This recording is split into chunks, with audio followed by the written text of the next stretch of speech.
ngifuna ukukhuluma ngani na ukuthi inyanga yothando le.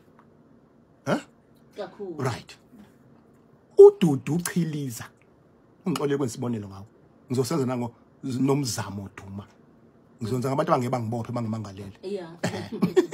UDudu Chiliza waqomana ubani umyeni ubongani Khoza. Kodwa ubongani Khoza wenazo ezinye intombi.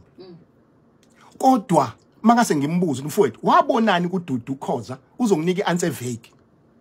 Ngangimncane, ngangimthanda. Ayikho leyo answer. Nami futhi wabonani kuMaduma. Kwakuyingane eDark Beauty nje. Nginamanga. Ayikho leyo nto. Uyabona? So ngamanye amazwi ikhona lento ubongani Khoza engazi yena ayibone kuDudu Chiliza kodwa yena kuyena yawuthando kodwa ebengayazi imfihlo engaphansi kwalokho akubonayo okwenziwa nawo uyise nonina abashadana. Ngiqonde phi na? Ngiqonde kutheni masiganene siyayiqonda yini imfihlo yemfihlakalo yokuthi yini sithathene? Yini abantu abaningi kangaka begcina sebexabana sebedivorce? Sesixakwe yini? Zolo lokhu ungibiza ngobaby ngosweetheart namhlanje udog cat. Uyayibona leyo nto. So ngibuza lo mbuzo ukuthi kunomnye advocate sengikhuluma advocate kodwa uadvocate Zondo yebo. Uadvocate Zondo ula eThekwini uthi baba uMkhize afuna sixoxe lento ngendlela abantwana basebancane badivorce ngakhona. Isimanga. Inkinga enkulu ngizokutshela ukuthi yini. Inkinga enkulu ukuthi namhlanje mama Khoza ukuthatha umuntu wesifazane hlwena kathathu. Abantu besifazane sebeyifunela imshado namhlanje hamba uzigaxelisa. Awukho lo mshado. Uzophela uzigaxelise wena endodeni. Indoda kahle. Uzokwenza kanje uzobona indlela aphila ngayo umfana othile. Uzama athi hayi yazi mengithathile nje inkosi yami. Ufuna ukodla leya mali. Angithi? Baningi abafika emlama ukuthi kodwa baba Mkhize uzokangithatha yena lesihleli naye. Ngithi why are you worried?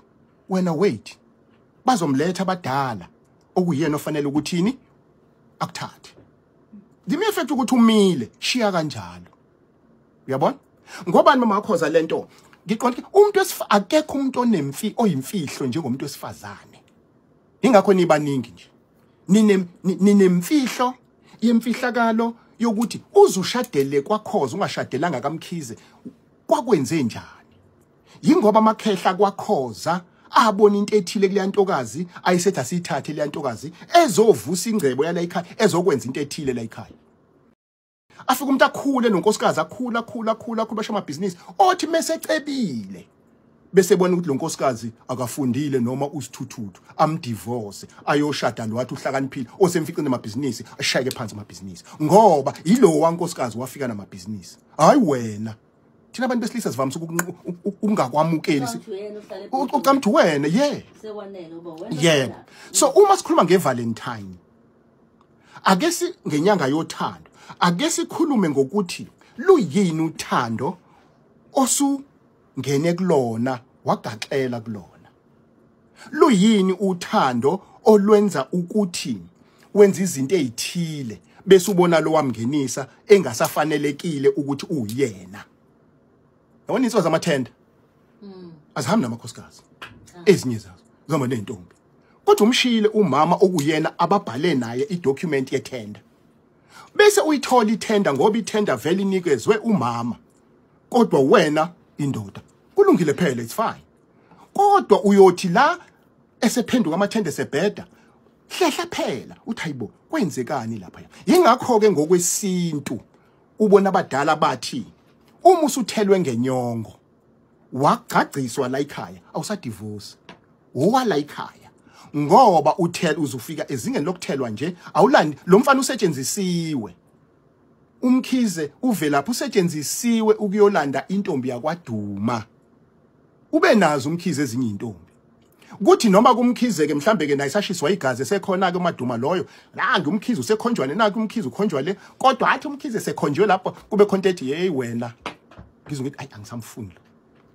abuza ngana ekuse manje le ngane yakwaMashu ayawakahle wena manje kodwa akahambile uMadume ngithi yini le ngibambise yini le engenza ngibambelele ngifuna ukuthi ke baningi mama wakhoza abantu abahluphekayo namhlanje abanenkinga uzwe unkosikazi ethi uyangihlukumeza ngazi nokuthi ngubani sekonakelephi bese ke okunye futhi ngifuna ukusho ngizobe ngesingisi bayibathi no ngezulu inyoni ezifanayo zindizela endaweni efanayo birds of the same feather flies together ngeke mama wakhoza wawungeke ugane ukhoza ingekho one or two similarities phakathi kwenu nobabili uze wazi ukuthi manike nashadana naya kumfundisi nafaka iringi nani ikhona lento efana kunina nobaba ngizonje isibonelo ukuthotha umuntu wesifazane unabadala unemoya uzohamba yoshada nomuntu onjani owembethe so inkinga leso kuzoklash nina ngixabana nje kanti nixatshaniswa imimoya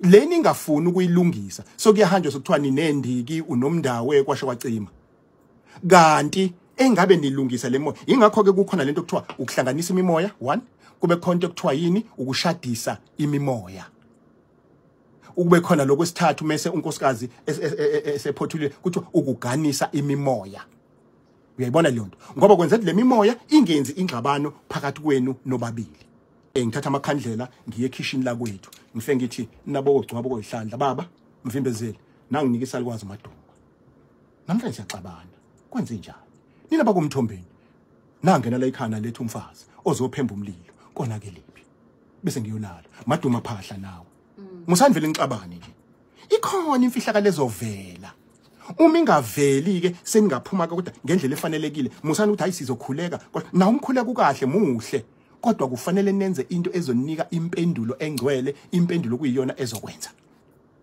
yingakho ke uthole abantu angene isithenjini manje isithembu kwakuyinto yakwaZulu wawuthi umqonywe intombi ezu5 ngeke ushade number 5 ungamshadile u1 uqala ngo1 ngo2 njengoba ziqomile kwakhanjwa kanjalo ngobani babaza abantu bakwaZulu ukuthi ukuza kwazo lezo ntombi zize ngesimo sabadala ngesimo semimoya manje uqovu layini la konakeleke kuphindwe futhi sasingaphoqwa isithembu yingakho uma ngabe unonkosikazi wesibili unkosikazi wesibili noma usumthathile kufanele kube namaphupho nezinkulumo ezivela kuyena ukuthi ngempela ngiyongala ekhaya athi uyazi baba ngiphuphe izalukwazi la ekhaya zingishayela ihlombe zithi ukuthi nokuthi ngiphuphe ngisinda la ekhaya oh yebo nakho ke uyayibona le nto ngoba kunempilo abadala la ayikho into eyimfihlo njengothando ayikho into eyimfihlo njenganokuganana uyayibona le nto so ngamanye amazwi bangathatha umuntu othile bathi nanga unkosikazi unaye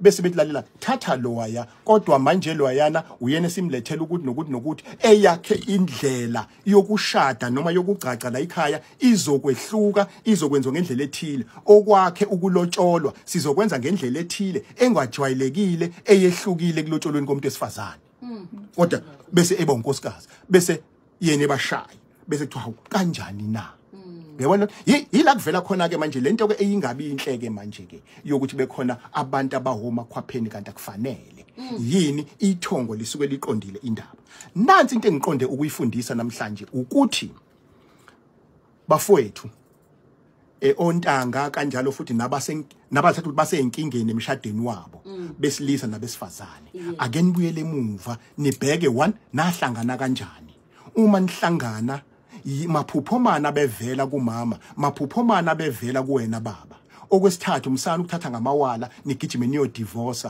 ngoba khona into esikhohlwa iBhayibheli libeka kahle iBhayibheli lithi ubambo lwakho lolu so uma ngabe undodana wami ezoshada uzama kusasa usiyabuya uthi baba hayi sengiyothatha uDoris manje uzama ngisamfuna wemfana wami kanti ubambo lwakho luphi angithi wathi uzama ubambo lwakho so unkosikazi oqala ilona bambo owesibili kusho ukuthini unembambo ezimbili